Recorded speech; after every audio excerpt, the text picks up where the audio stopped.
Hello दोस्तों, STRIDE science classes में आपका स्वागत है। तो आज हम पढ़ने वाला है class 10th geography chapter number 2, जिसमें हमारा ऑल एनसीईआरटी नोट्स है इन वन वीडियो। तो दोस्तों ये आपके स्पेशली बिहार बोर्ड 2023 एग्जाम के लिए ज़रूरी है। ये इसमें से आप 1 मार्क्स को भी सॉल्व कर लेंगे इस क्वेश्चन को, 2 मार्क्स को भी और 5 मार्क्स को भी। तो दोस्तों देर नहीं करते हुए हम अपने वीडियो को स्टार्ट करना चाहते हैं।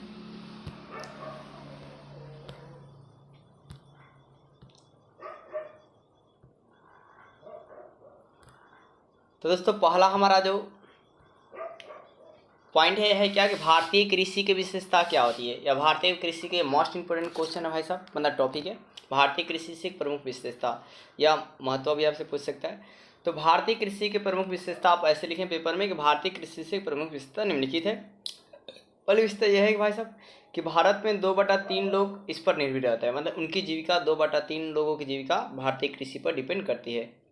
भारत में 2/3 लोग इस पर निर्भर करते हैं, मतलब भारतीय कृषि पर निर्भर करते हैं।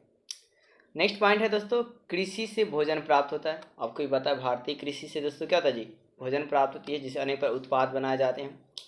कच्चे पदार्थ उद्योग के प्राप्त हो जाते हैं, मतलब कोई बिस्कुट वगैरह करने के कच्चे पदार्थ प्राप्त हो जाते हैं। राष्ट्रीय आय में 24% इन्हीं का योगदान है, मतलब भारतीय कृषि का योगदान है। और भारतीय कृषि का चावल का उत्पादन जो है दूसरे स्थान पर है, और आपका गेहूं का उत्पादन जो है तीसरे स्थान पर है। ये जो मैं डाटा लिखा हूँ भाई साहब वो क्या है, 2022 के अकॉर्डिंग है। और चावल का उत्पादन अगर 2020 के अकॉर्डिंग के बात किया जाए तो आपका वो चावल का उत्पादन 2020 के अकॉर्डिंग दूसरा है, सॉरी गेहूं का उत्पादन क्या है दोस्तों, दूसरा है। लेकिन अगर आपका 2022 अभी प्रेजेंट टाइम में कितना है गेहूं का उत्पादन, तो कितना है जी दोस्तों, तीसरा नंबर पे है। और 2020 में कितना पे था, दूसरा नंबर पे था। तो एक बार फिर से आप दोस्तों सुनेंगे, मैंने आपको क्या बताया कि आपका है भारतीय कृषि की प्रमुख विशेषता निम्नलिखित है। पहली बात है क्या, 2/3 लोग इस पर निर्भर करते हैं, भोजन इससे प्राप्त होता है, कच्चा पदार्थ से उद्योग, कच्चा पदार्थ के उद्योग के लिए कच्चा पदार्थ मिल जाता है, राष्ट्रीय में 24% का योगदान है। फिर भारतीय कृषि में चावल का और दूसरा स्थान, चावल का जो है भारतीय कृषि में क्या जी उत्पादन जो है दूसरा स्थान है, और गेहूँ का तीसरा स्थान है 2022 के अकॉर्डिंग। 2020 के अकॉर्डिंग गेहूँ का जो है दूसरा स्थान था। नेक्स्ट हमारा दोस्तों कृषि के प्रकार, ये भी इंपॉर्टेंट है। अब है क्या दोस्तों, पहला जो हमारा है प्रारंभिक जीविका कृषि। क्या है दोस्तों, प्रारंभिक जीविका कृषि। तो प्रारंभिक जीविका कृषि में क्या है दोस्तों कि ये देखिए प्राचीन काल में की जाने वाली कृषि है। ये क्या है दोस्तों, प्राचीन काल में की जाने वाली कृषि है। इस कृषि में लकड़ी का हाल, कुदाल, खुरपी इत्यादि का उपयोग किया जाता था। मतलब इसमें क्या दोस्तों, लकड़ी का हाल, कुदाल, खुरपी का उपयोग किया जाता था। और इस कृषि से उत्पादन ज़्यादा, अब मान लीजिए दोस्तों क्या बहुत ही खुरपी कुदाल वगैरह का इस्तेमाल करें तो छोटे एरिया में खेती हो पाएगी, और इसमें हम ज़्यादा उपज नहीं कर पाएंगे। और यहाँ इस इलाके में जब उर्वरता समाप्त हो जाती थी तो यहाँ के किसान दूसरे इलाकों में जाकर खेती को करते थे। ठीक है, अब है क्या कि इन कृषियों को विभिन्न देशों, विभिन्न राज्यों में विभिन्न नामों से जाना जाता है। देश में विभिन्न नामों से जाना जाता है। देखिए जैसे उत्तरी पूर्वी राज्य में, जैसे असम, मेघालय और मिजोरम और नागालैंड में, असम, मेघालय, मिजोरम और नागालैंड में इसको झूम खेती कहते हैं। क्या बोलते हैं दोस्तों, झूम खेती। प्रारंभिक जीविका कृषि को क्या बोलते हैं, झूम खेती। कहाँ पर, असम, मेघालय, मिजोरम और नागालैंड में। अब मणिपुर में क्या कहते हैं, तो पामलू। क्या बोलते हैं दोस्तों, पामलू कहते हैं। छत्तीसगढ़ के बक्सर जिला में और अंडमान निकोबार द्वीप समूह में क्या बोलते हैं दोस्तों, तो दीपा कहा जाता है। तो दोस्तों आपका है क्या, प्रारंभिक जीविका कृषि क्या है, तो आपने इसमें ये सुना कि ये प्रारंभिक काल की जीविका कृषि है। क्या है दोस्तों, प्रारंभिक काल की जीविका कृषि है, और ये पुराने ज़माने की है। मतलब इसमें खुरपी का, मतलब कुदाल का प्रयोग किया जाता था, ट्रैक्टर का उपयोग नहीं किया जाता था। और यहाँ पर अगर उर्वरता समाप्त हो जाती है तो ये दूसरी जगह जाकर कृषि को करते हैं। और फिर आपका है क्या कि इनको मतलब विभिन्न देश में विभिन्न नामों से जाना जाता है। जैसे उत्तरी पूर्वी राज्यों में, जैसे अमेरिका में असम, मेघालय, मिजोरम और नागालैंड में झूम खेती कहते हैं, और मणिपुर में पामलू कहते हैं, छत्तीसगढ़ के बक्सर जिला में और अंडमान निकोबार द्वीप समूह में दीपा कहा जाता है। चलिए दोस्तों अब आगे पॉइंट हम देखते हैं। दूसरा हमारा जो कृषि का प्रकार है, अब दोस्तों गहन जीविका कृषि। क्या दोस्तों, गहन, दूसरा है गहन जीविका कृषि, जिसको निर्वाह कृषि भी कहते हैं। ये भी दोस्तों बहुत इंपॉर्टेंट है। दोस्तों इस कृषि में क्या देखिए, इस कृषि में किसान अधिक मेहनत करता है। पहली बात, इस कृषि में किसान क्या करता है, अधिक मेहनत करता है। और किसान परंपरागत तरीके से बीजों का रख रखाव करता है। मतलब पहले के जो इनके मतलब पूर्वज थे वो जैसे बीजों को रख रखाव करते थे, उसी प्रकार ये भी बीजों को रख रखाव करते हैं। इनके खेतों का आकार क्या होता है, छोटा होता है। तो आपने पहला बात क्या दिखा कि अधिक मेहनत करते हैं ये किसान, परंपरागत तरीके से अपने बीजों का रख रखाव करते हैं। तीसरी बात, इनके खेतों का आकार छोटा होता है। अब है क्या कि इस कृषि में संख्या वृद्धि के अनुसार किसान उत्पादन नहीं कर पाते, मतलब जिस तरह संख्या बढ़ रही है इस तरह वो अपने उत्पादन को नहीं कर पाते हैं। अब उत्पादन ज़्यादा नहीं कर पाते हैं तो ये व्यापार भी नहीं कर पाते, अतः इसे गहन जीविका कृषि कहते हैं। तो गहन जीविका कृषि में दोस्तों आपने क्या सुना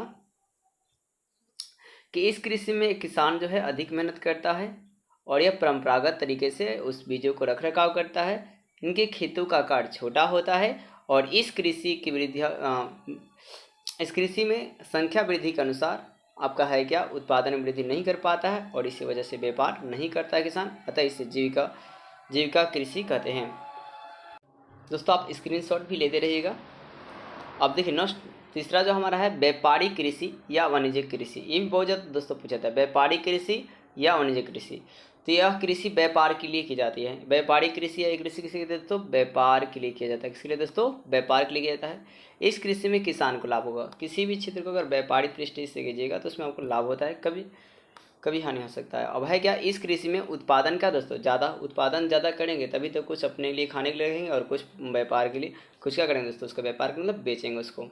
और इस कृषि में अनेक रसायनों का उपयोग किया जाता है, मतलब कीटनाशक का उपयोग करते हैं ज़्यादा, उर्वरता का उपयोग करते हैं। ठीक है दोस्तों, किया जाता है। तो व्यापारिक कृषि में आपने मोटा मोटी बात क्या देखा कि व्यापार के लिए करते हैं किसान को। अब व्यापार करेगा किसान तो थोड़ा उसको लाभ होगा और वो ज़्यादा से ज़्यादा इसका उत्पादन करता है, उसमें अनेक प्रकार रसायन का, कीटनाशक का, उर्वरक का, ठीक है दोस्तों, उपयोग करता है। वैसे तो भारत में चाय, कॉफ़ी, रबर, गन्ना, केला ये कौन सी फसल है, तो रोपण फसल है। और चाय देखिए दोस्तों, चाय जो है कहाँ पाई जाती है, असम और दार्जिलिंग में पाया जाता है भारत में। और कॉफ़ी जो है कर्नाटक में और रबर दोस्तों केरल में पाया जाता है। नेक्स्ट दोस्तों फसलों के प्रकार। दोस्तों यहाँ से बहुत ज़्यादा ऑब्जेक्टिव उठाए जाते हैं, चाहे वो कॉम्पिटिटिव एग्जाम हो और चाहे आपके बिहार बोर्ड का एग्जाम हो, चाहे आपके यूपी बोर्ड के एग्जाम हो।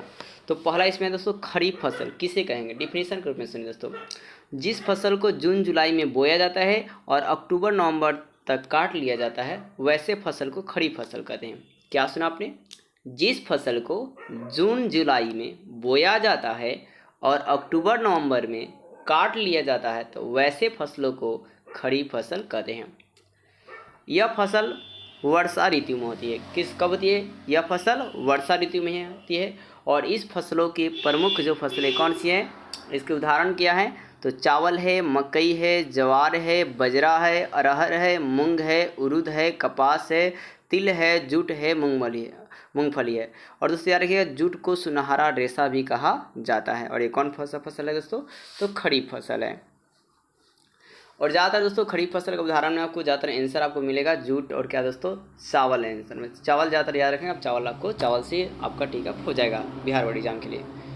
तो दोस्तों इसी प्रकार रबी फसल किसे कहेंगे, तो जिस फसल को अक्टूबर नवंबर में बोया जाता है और मार्च अप्रैल तक काट लिया जाता है वैसे फसल को रबी फसल कहा जाता है। और यह शीत ऋतु में होता है। कब होता है दोस्तों, शीत ऋतु में होता है। और इसका धान क्या है दोस्तों, गेहूँ है, जौ है, चना है, मसूर है, मटर है, तीसी है, सरसों है। गेहूँ जौ चना ऐसे याद करेंगे बोलकर आप दोस्तों, गेहूँ जौ चना, मसूर मटर, तीसी, सरसों, ये सब क्या दोस्तों, रबी फसल है। और दोस्तों जायद फसल, जिस फसल को मार्च अप्रैल में बोया जाता है और मई जून तक काट लिया जाता है उसे जायद फसल कहते हैं। और यह ग्रीष्म ऋतु में होता है। कब दोस्तों, ग्रीष्म ऋतु में होता है। और इसमें क्या दोस्तों, सब्जी हो गया, सब्जी में क्या सब्जियां हो गई, जैसे कद्दू, ककड़ी, खीरा, खरबूज, तरबूज, धान, मकई, मूंग, उड़द इत्यादि दोस्तों।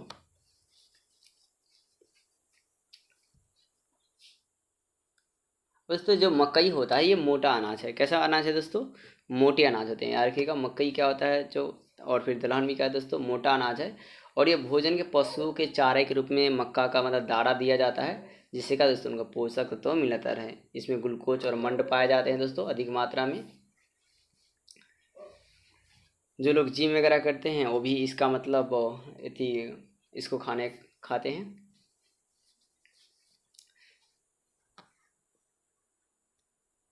अब दोस्तों एक सवाल है क्या कि चाय की खेती के लिए आवश्यक भौगोलिक दशाओं का वर्णन करें तथा भारत में चाय उत्पादक क्षेत्रों का उल्लेख करें। तो दोस्तों चाय एक रोपण कृषि की फसल है। क्या दोस्तों? रोपण कृषि की फसल है। पहली बात है चाय रोपण कृषि की फसल, मैंने पढ़ लिखा है चाय एक रोपण कृषि फसल है और इसे एक बार लगाने के बाद कई बार इसे उत्पादन किया जा सकता है। चाय, पहली बात दोस्तों चाय एक रोपण कृषि है और इसे एक बार लगाने के बाद इसे कई बार उत्पादन किया जा सकता है। चाय एक रोपण कृषि है, रोपण कृषि की फसल है जिसे एक बार लगाने के बाद कई बार उत्पादन किया जाता है और इसके आवश्यक भौगोलिक जो दशाएं है वो निम्नलिखित है। पहले दोस्तों कि चाय की खेती के लिए टेम्परेचर जो होना चाहिए 25 डिग्री सेल्सियस से 30 डिग्री सेल्सियस तापमान होना चाहिए। टेम्परेचर, बस यही बात इंपॉर्टेंट है दोस्तों कि टेम्परेचर 25 से 30 डिग्री तापमान होना चाहिए बस। दूसरी बात दोस्तों बीच बीच में पेड़ लगाना चाहिए। चाय की खेती करते हैं तो इसमें बीच बीच में क्या दोस्तों पेड़ लगाना चाहिए। फिर दोस्तों सालाना 2 सेंटीमीटर से 250 सेंटीमीटर चाय की खेती के लिए उपयुक्त होती है। सालाना जो वर्षा होती है, वर्षा कितनी होनी चाहिए? तो 200 सेमी से 250 सेमी होनी चाहिए। दोस्तों आप शॉर्ट में लिखने का इस बातों को प्रयास करें। मैं फिर से आपको बताता हूँ दोस्तों, चाय एक रोपण कृषि फसल है और इसे एक बार लगाने के बाद इसे कई बार उत्पादन किया जाता है। अब है क्या, इसकी भौगोलिक दशा निम्नलिखित होती है। इसमें तापमान 25 से 30 डिग्री होना चाहिए। आप नोट कर लीजिए दोस्तों, इसमें तापमान 25 से 30 डिग्री होना चाहिए।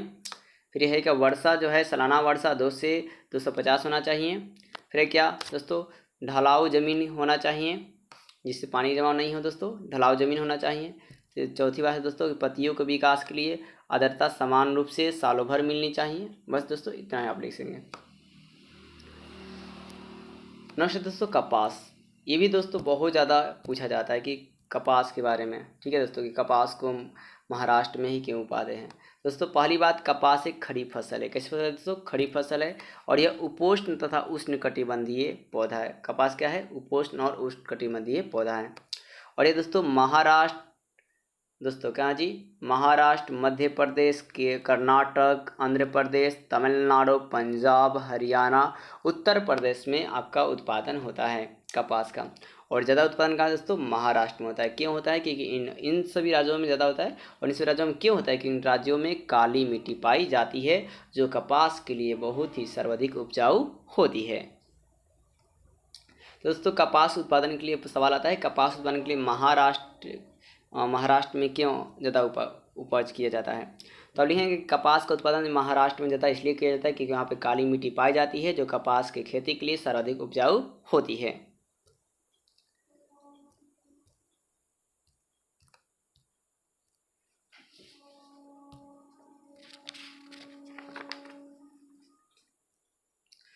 अब दोस्तों है क्या कि चाय, तो एक पॉइंट आप याद रखिएगा, चाय क्या होता है? तो सदाबहार झाड़ी होती है। क्या दोस्तों? सदाबहार ये झाड़ी होती है और जिसकी पत्तियां सूखा कर चाय बनाई जाती है। ठीक है दोस्तों, इसमें थीन नामक पदार्थ होता है। चाय में क्या पदार्थ होता है दोस्तों? ये याद रखिएगा, ये सदाबहार पत्ती झाड़ी है। क्या है दोस्तों? सदाबहार झाड़ी है। पहला बात, चाय जो है सदाबहार, ठीक है दोस्तों, आप लिख लेंगे सदाबहार, सदाबहार झाड़ी है। और आपका है क्या दोस्तों कि इसमें कौन सा पदार्थ पाया जाता है? तो थीन नामक पदार्थ पाया जाता है। कौन सा दोस्तों?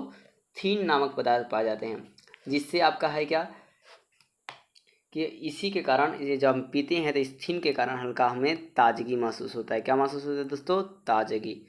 थीन के कारण ही क्या महसूस होता है दोस्तों? ताजगी महसूस होती है। और दोस्तों भारत में इसका जो स्थान है चाय का उत्पादन जो है वो दूसरा स्थान है। कौन है स्थान दोस्तों? दूसरा स्थान है। कौन सा स्थान है दोस्तों? दूसरा स्थान है। तो दोस्तों और इसके लिए चाय के उत्पादन का टेम्परेचर कितना होना चाहिए लगभग दोस्तों? आपका तैयार रखिएगा 25 से 30 डिग्री सेल्सियस दोस्तों, 25 से 3 डिग्री सेल्सियस होना चाहिए दोस्तों। और वर्षा दोस्तों 200 से 250 होना चाहिए। और इसके लिए भी ज़मीन जो होना चाहिए दोस्तों ढलाऊ होना चाहिए। क्या दोस्तों? ढलाऊ होना चाहिए। दोस्तों आपने क्या सुना कि चाय जो है सदाबहार एक झाड़ी होती है, इसको हम सुखाकर मतलब निकालते हैं, फिर इसमें थीन पदार्थ पाया जाता है जिससे हमें ताजगी महसूस होती है। और चाय का उत्पादन भारत का कौन नंबर है? तो 2 नंबर है दोस्तों। कितना नंबर है दोस्तों? 2 नंबर है। आप इसे तो स्क्रीनशॉट कर सकते हैं या लिख भी सकते हैं, वीडियो आप पीछे कर। अब दोस्तों थोड़ा कॉफ़ी के बारे में जान लेते हैं कि कॉफ़ी क्या होता है। तो दोस्तों जो आपका कॉफ़ी होता है ये चाय की तरह ही पेय पदार्थ होता है, मतलब पीने वाला पदार्थ होता है। ये भी झाड़ी पे लगे होते हैं। और दोस्तों कॉफ़ी के जो हमारे भारत में, ध्यान दीजिए, कॉफ़ी की जो है 3 प्रजातियाँ पाई जाती है, 3 किस्म होते हैं। कॉफ़ी कितने किस्म होते हैं दोस्तों? 3 किस्म होते हैं। कौन कौन? तो एक होता है दोस्तों अरेबिका। क्या होता है दोस्तों? अरेबिका। क्या होता है? अरेबिका होता है। एक आपका लिबेरिका होता है, अरेबिका, लिबेरिका।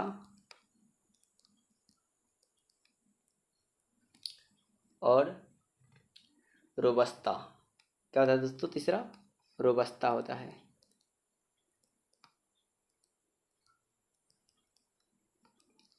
रोबस्ता होता है। तो दोस्तों आपने कॉफ़ी की 3 किस्में देखी, अरेबिका, लिबेरिका और रोबस्ता। दोस्तों आप नोट कर लेंगे।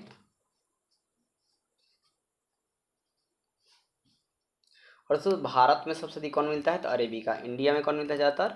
अरेबिका ज़्यादातर मिलता है। आपने नोट कर लिया दोस्तों कि कॉफ़ी की 3 किस्में पाई जाती है, अरेबिका, लिबेरिका और रोबस्ता। और भारत में सबसे ज़्यादा कौन पाता है दोस्तों? अरेबिका किस्म ज़्यादातर पाया जाता है।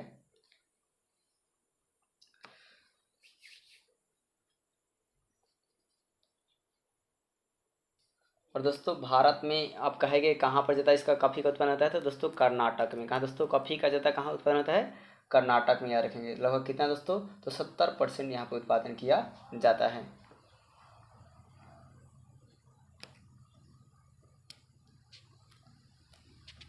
अब दोस्तों हरित क्रांति क्या है? दोस्तों तो है क्या कि जब फसलों में मतलब है क्या कि गिरावट आ गई थी, फसलें मतलब उतना नहीं उत्पादन हो रहे थे, तो उस कंडीशन में क्या किया गया? हरित क्रांति को चलाया गया। तो है क्या दोस्तों कि मतलब पहले डिफिनीशन को जान लेते हैं। तो दोस्तों फसल उत्पादन में वृद्धि के लिए हरित क्रांति चलाया गया। ठीक है दोस्तों, फसल उत्पादन में वृद्धि के लिए। क्या सुना आपने दोस्तों? कि फसल उत्पादन में वृद्धि के लिए हरित क्रांति को चलाया गया। अब इसके दोस्तों जनक, भारत में इसके जनक कौन है? तो एम.एस. स्वामीनाथ है दोस्तों। भारत में हरित क्रांति के जनक एम.एस. स्वामीनाथ जी हैं। और दोस्तों आपका है क्या कि आपका है विश्व में हरित क्रांति के जनक कौन है दोस्तों? तो नॉर्मन। कौन दोस्तों? नॉर्मन बोरलॉग हैं। कौन दोस्तों? नॉर्मन बोरलॉग हैं। और तो हरित क्रांति से किसका पैदावार बढ़ गया? तो गेहूं का पैदावार बढ़ गया, चावल की पैदावार, आंशिक पैदावार बढ़ी, और मोटे अनाज की तो पैदावार जो हुई वो क्या है दोस्तों? कम हो गई। और मोटे अनाज जैसे मतलब दलहन हो गया, सरसों हो गया, ठीक है दोस्तों, ये सब किस में आते हैं? तो मोटे अनाज में आते हैं। तो दोस्तों आशा करता हूँ कि वीडियो आपको अच्छी लगी होगी। तो यदि आपको वीडियो अच्छी लगी है तो वीडियो को लाइक और सब्सक्राइब जरूर करें और ज़्यादा से ज़्यादा शेयर करें। तो इसी के साथ हमारा दोस्तों मोस्ट इम्पोर्टेंट जो आपका टॉपिक था वो आपका समाप्त होता है। और मिलते हैं हम लोग नेक्स्ट वीडियो में नेक्स्ट चैप्टर के साथ। जय हिंद, जय भारत।